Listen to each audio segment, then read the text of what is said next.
बिस्मिल्लाहिर्रहमानिर्रहीम। Proprietary item की negotiation कैसे हो, ये गोविंद यादव साहब का क्वेश्चन है। तो गोविंद साहब, पहले तो ये समझ लें कि नेगोशिएशन हर आइटम के लिए ज़रूरी नहीं होती। मतलब जो भी आप प्रोक्योर कर रहे हैं उसके लिए नेगोशिएशन की ज़रूरत नहीं है। नेगोशिएशन सिर्फ उन आइटम के लिए होती है जो आपकी डायरेक्ट आइटम्स होती हैं, जो आपके रॉ मटेरियल होते हैं, जो बल्क बाइंग जिनकी होती है, जिनके ऊपर एक हैवी अमाउंट खर्च हो रही होती है। सिर्फ उन आइटम के लिए नेगोशिएशन होती है और वो भी वंस इन ए वाइल हो जाती है। मतलब जब भी आप सोर्सिंग करते हैं और नए लोगों को ऐड करते हैं तो उस वक्त आप उनसे एक स्ट्रेटजिक रिलेशनशिप में जाते हुए उनसे लॉन्ग टर्म कंट्रैक्ट कर लेते हैं कि इतनी हमारी मंथली क्वांटिटी है और ये प्राइस वर्केबल है, या म्यूचुअली जो भी डिसाइड होता है बायर सेलर के दरमियान। तो वहाँ पे एक ही दफ़ा एक नेगोशिएशन हो जाती है और एक लॉन्ग टर्म कंट्रैक्ट में आप चले जाते हैं। इसके अलावा जितनी भी आपकी प्रोक्योरमेंट में जितनी भी आइटम होती हैं वो जनरल आइटम होती हैं, जिनका इम्पैक्ट कुछ इतना नहीं होता कि अगर आप हर आइटम के लिए नेगोशिएशन में जाते हैं तो आपका टाइम ज़ाया होगा, लेकिन जो कॉस्ट सेविंग का इम्पैक्ट है वो बहुत ही नॉमिनल सा और माइनर सा आएगा। तो इसलिए उसके लिए एक स्टैंडर्ड फॉर्मेट बना लिया जाता है कि आपने मिनिमम तीन कोटेशन ले लें या 3 से 4-5 ले लें, जो भी आप बेहतर समझें, लेकिन मिनिमम 3 कोटेशन लेके उसमें जिसकी प्राइस लोएस्ट है उसको ऑर्डर दे दें। तो ये जितनी जनरल आइटम होती हैं उसके लिए ये स्टैंडर्ड फॉर्मेट है। और जो आपकी बल्क बाइंग है उसके लिए आपको बता दिया कि आपने एक ही दफ़ा जब सोर्सिंग करनी है उस वक्त आपको वो नेगोशिएशन हो जाती है। अच्छा, दूसरा एक और बात बता दूं कि नेगोशिएशन जो आप कह रहे हैं कि जी प्रोप्राइटरी आइटम है तो प्रोक्योरमेंट में इस तरह का कोई कंसेप्ट नहीं है कि आपने प्रोप्राइटरी आइटम की प्रोक्योरमेंट करनी है। मतलब प्रोक्योरमेंट में कंपटीशन होता है, यानी जो डेफिनेशन है प्रोक्योरमेंट की उसमें ये नहीं है कि आपने ब्रांड की तरफ जाना है या आपने प्रोप्राइटरी आइटम की तरफ जाना है। उसमें कंपटीशन होता है सप्लायर का, वेंडर का, कि आपने उनको compete करवाना है ताकि आप एक बेहतर प्राइस ले सकें। तो उस कंपटीशन के लिए आप हमेशा एक जनरल स्पेसिफिकेशन होती है। मतलब जब भी कोई एंड यूज़र स्टोर वाले जो भी रिक्विजिशन दे रहे हैं सॉरी, तो उनके लिए इंस्ट्रक्शन होती है कि भाई आपने कोई स्पेसिफिक ब्रांड नहीं लिखना, कोई स्पेसिफिक मॉडल नहीं लिखना, कोई स्पेसिफिक कंपनी नहीं लिखनी, आपने जनरल एक स्पेसिफिकेशन देनी है। अगर आप मोबाइल ख़रीदना है, लैपटॉप ख़रीदना है, तो आप एक स्पेसिफिकेशन लिखें, जनरल स्पेसिफिकेशन। जैसे अगर कंप्यूटर लेना है तो इतनी हार्ड डिस्क हो, इतनी रैम हो, ये चीज़ें हो, इतनी स्क्रीन हो। तो उस स्पेसिफिकेशन के मुताबिक प्रोक्योरमेंट वाले उसकी नेगोशिएशन करेंगे, कोटेशन लेंगे और वो जनरल स्पेसिफिकेशन होगी। तो अब प्रोक्योरमेंट वालों की मर्जी है कि वो सोनी का ख़रीदते हैं, HP का ख़रीदते हैं, डेल का ख़रीदते हैं। तो इसलिए कुछ भी स्पेसिफिक नहीं होता प्रोक्योरमेंट में कि जी ये जो एप्पल का आईफोन है यही चाहिए। तो वो सिर्फ ये लिखेगा कि मुझे एक स्मार्टफोन चाहिए। वो किस कंपनी का होता है ये प्रोक्योरमेंट वाले डिसाइड करेंगे। तो आईफोन का भी नहीं लिखेगा। तो इसलिए प्रोप्राइटरी आइटम के लिए प्रोक्योरमेंट में कोई गुंजाइश नहीं, ये उसका दूसरा जवाब है। लेकिन फिर भी चलें, दोनों चीज़ों को छोड़ देते हैं कि आपने वो जो सप्लायर से नेगोशिएशन करनी थी जहाँ पे बल्क बाइंग हो रही है उसको भी छोड़ दें, और जो प्रोप्राइटरी आइटम नहीं लेनी वो भी छोड़ दें। फिर भी एक सिचुएशन ऐसी आ जाती है कि आपको कुछ ऐसा परचेज़ करना, प्रोक्योर करना पड़ जाता है जो प्रोप्राइटरी आइटम है। तो फिर आप क्या करेंगे, और वो बंदा जो सप्लायर आपका वो नेगोशिएशन नहीं कर रहा।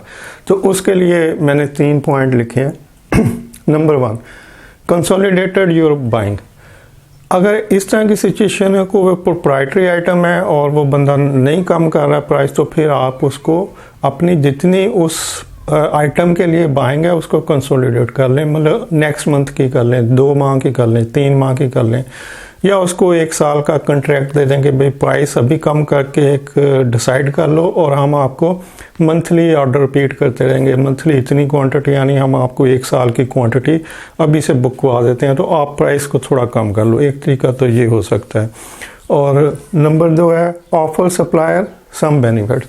आप सप्लायर को कुछ ऐसे बेनिफिट दें जो उसके लिए कुछ एडवांटेज हो जिनमें, और उसके बदले में वो आपकी प्राइस को थोड़ा कम कर दे। इसको मैं एक एग्जांपल से आपको समझा देता हूँ कि मैं एक कोरियन बस कंपनी थी, उसकी कोई 500-600 बसें चलती हैं पाकिस्तान में डिफरेंट सिटीज़ में। तो अब वो कंपनी बसेस में जो रिफ़्रेशमेंट के लिए कुछ चीज़ें कस्टमर को जो सर्व करते हैं, जैसे उसमें कोला ड्रिंक था, कोई सैंडविचेस थे, कुछ और ऐसे रिफ़्रेशमेंट की चीज़ें थी, वाटर आता था। तो अब कंपनी ने जो टॉप ब्रांड था, 2 ही ब्रांड हैं आपको पता कोला के, तो उनमें से एक को सिलेक्ट किया जो ज़्यादा प्रेफरेबल है, जिसका टेस्ट ज़्यादा बेहतर है। तो जब उससे बात की तो उन्होंने कहा जी हम तो प्राइस नहीं कम करेंगे। तो उस बस कंपनी ने उनसे कहा कि भाई अच्छा आप ऐसा करेंगे, हम आपको एडवर्टाइजमेंट की एक फैसिलिटी ऑफ़र करते हैं कि हमारी जितनी 500 बसेज़ हैं और हर बस में इतने जो मुसाफिर है वो ट्रैवल करते हैं और साल के इतने 6 मिलियन या कुछ लोग ट्रैवल करते हैं, तो ये सारे आपकी एडवर्टाइजमेंट आपके कस्टमर होंगे अगर आपकी इस ब्रांड की जो एडवर्टाइजमेंट हमारी बसों में हो जाए उनके जो बस में टीवी लगा हुआ उसके थ्रू हो जाए, जो टर्मिनल के ऊपर होर्डिंग होते हैं वहाँ पे आपकी ब्रांड को एडवर्टाइज कर दिया जाए, जो मैगज़ीन बस में स्टडी के लिए दिया जाता है ट्रैवलर को, उसमें इसकी एडवर्टाइजमेंट। इस तरह से लाख अपॉर्चुनिटी थी कि जब इतने लोग ट्रैवल कर रहे होते हैं उन बसों में, तो उन सब को आपका ब्रांड इमेज जो है वो स्ट्रॉन्ग होता है। तो वो जो आपने एडवर्टाइजमेंट की मद में हमें पे करना है, तो हम एक म्यूचुअल कॉन्ट्रैक्ट कर लेते हैं, आप हमें एडवर्टाइजमेंट दें और उसके बदले में जो आपने पेमेंट करनी है उसको आप डिस्काउंट में उस प्रोडक्ट की, यानी जो कोला ड्रिंक आप सप्लाई करेंगे उसकी प्राइस को हाफ कर लें।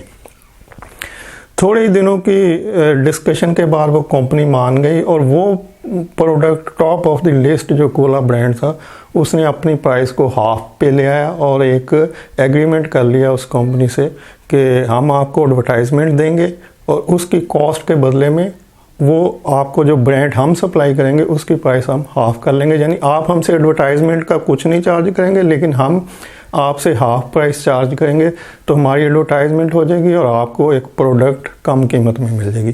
तो इस तरह से आप उनको कुछ बेनिफिट दे सकते हैं कि जी हम आपको जब आप प्राइस कम करेंगे तो हम उसके बदले में आपको ये बेनिफिट दे सकते हैं, तो इससे भी प्राइस आप नेगोशिएट कर सकते हैं। डिक्रीज योर परचेज वॉल्यूम, ये बड़ा आसान सा असूल है। जितनी ख़वातीन होती हैं वो जब बाज़ार जाती हैं तो वो रेट पूछती हैं कि भाई इसकी क्या प्राइस है।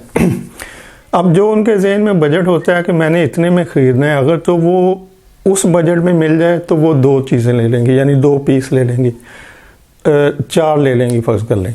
तो अगर वो प्राइस उससे ज़्यादा हो या डबल हो तो वो 1 पीस कर लेंगी, यानी 2 अगर लेने थे, प्राइस ज़्यादा होने की वजह से 1 कर लिया, और अगर प्राइस कम थी तो 4 कर लिए।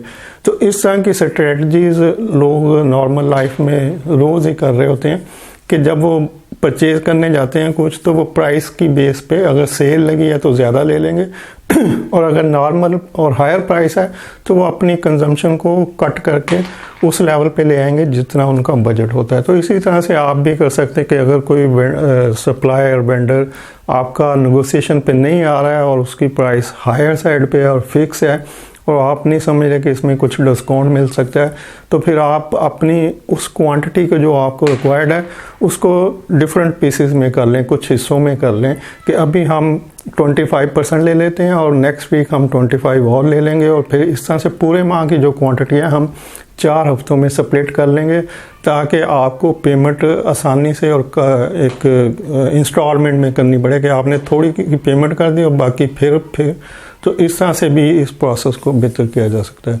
तो उम्मीद है सेटिस्फैक्ट्री आपको रिप्लाई मिल गई होगी। थैंक यू, अल्लाह हाफिज़।